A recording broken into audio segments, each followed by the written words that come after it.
Hello students, this video is about the solution to linear equations, and the questions I have taken is from class 8 math book, chapter 2, linear equations, exercise 2.1. The question is solve the following equations, and there are few parts to the question. We are going to solve these questions. Here in all the questions we need to solve the equation and find the value of the variable, which is x. So let's start with the first part. First part says x minus 2 equals 7. One important rule in solving the linear equations is that to leave the variable on the left hand side and transpose all the other constants on the right hand side, and then go on solving the equation. So here in the first part, x minus 2 equals 7, we leave x on the left hand side and will transpose this 2 on the right hand side. And whenever we transpose a constant on the right hand side on the other side, whether it's left hand side or right hand side, the sign associated with the constant gets changed. So if it is a negative 2, it will be positive 2 when we transpose it. So that's going to be 7 plus 2. If it's a multiplication, then it will change to division and vice versa. X will be equal to 7 plus 2, which is 9. So the value of x is 9 in the first part. Let's solve the second part. In the second part, we have y plus 3 equals 10. Here too, we are going to write or leave the variable on the left hand side and will transpose positive 3 to the right hand side. So positive 3 will be negative 3. So y will be equal to 10 minus 3, which is 7. So value of y is 7. Third part says 6 equals z plus 2. Here our variable is on the right hand side. We can move the variable to the left hand side or can keep it on the right hand side. As plus 2 is on the right hand side, we are going to move plus 2 on the left hand side. So 6 minus 2 is equal to z.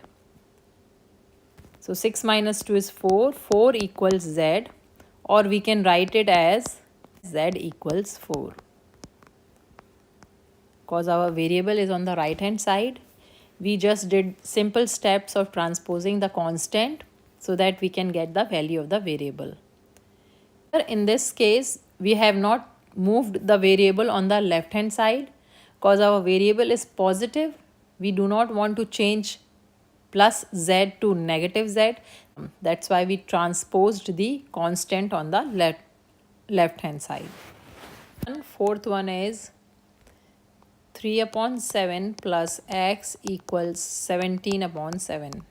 Leave x to the left hand side and we'll move the fraction on the right hand side. So that's going to be minus 3 by 7. 17 by 7 minus 3 by 7 will be 14. 14 by 7, or 14 by 7 can be further simplified. 14 divided by 7 is 2. So 7 times 2 is 14. So x comes out to be 2. Let's do the next part, which is fifth part, which says 6x equals 12. Here x and 6 are getting multiplied. So when we transpose 6, it will be divided. So 12 divided by 6, or x equals to 12 upon 6, which is 2. So value of x is 2. Sixth part is t upon 5 equals 10. Here 5 is in the denominator. When we transpose this 5 to the right hand side, it will be in the numerator. So t will be equal to 10 times 5. T will be 10 times 5, which is 50.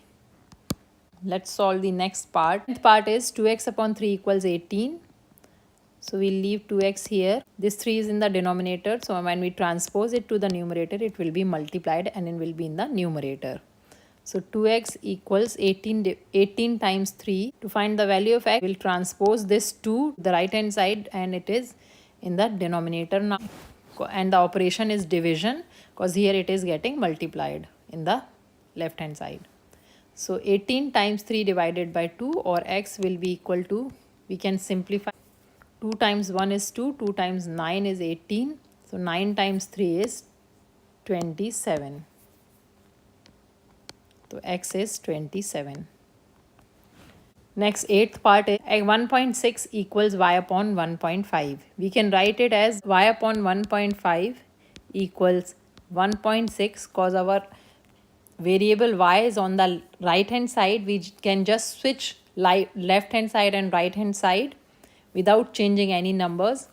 Now we can find the value of y. Y equals 1.5 times 1.6, which equals 15 times 6 is 90. So that's 0 here. 9 carried over. 15 times 1 is 15. 15 plus 9 is 24. And the decimal will be after two places. So that's 2.4. So y is 2.4. The next one is 7x minus 9 equals 16. So 7x will be 16 plus 9, or 7x equals 16 plus 9, which is 25, and x equals 25 divided by 7. That's the value of x, 25 over 7. So 10th part is 14y minus 8 equals 13. So 14y equals 13, we'll transpose 8. So that will be 13 plus 8. Or 14y equals 13 plus 8 is 21. Y equals 21 upon 14. So we have a common factor of 7 in between 21 and 14. 7 times 3 is 21 and 7 times 2 is 14. So y equals 3 upon 2. That's our final answer. Now 11th part is 17 minus 6p equal 9. So 6p will be, we'll leave the variable on the left hand side. So 6p equals 9 minus 17. Or 6p equals 9 minus 17 is minus 8. Or p equals minus 8 upon 6. Or p equals, there's a common factor of 2 in between 8 and 6. 2 times 4 is 8 and 2 times 3 is 6. So p equals negative 4 upon 3. Let's do the last part, which is the 12th part. And it says x upon 3 plus 1 equals 7 upon 15. So first we'll leave x upon 3 on the left hand side and we'll transpose plus 1. So 7 upon 15 minus 1, or x upon 3 equals 15 and 1 upon 1. So the LCM is 15. That's 7 minus 15 upon 15. So x upon 3 equals 7 minus 15 is minus 8 upon 15. Or x will be equal to minus 8 upon 15 times 3. 3 will be in the numerator. So x will be equal to, 3 and 15 have a common factor of 3. 3 times 1 is 3. 3 times 5 is 15. So x comes out to be minus 8 upon 5. This is a final answer. So this completes our exercise 2.1, question 1. This is the only question in the exercise. I hope this video is helpful to you. If you like the video, please hit the like button and subscribe to my channel for more math videos. Thanks for watching.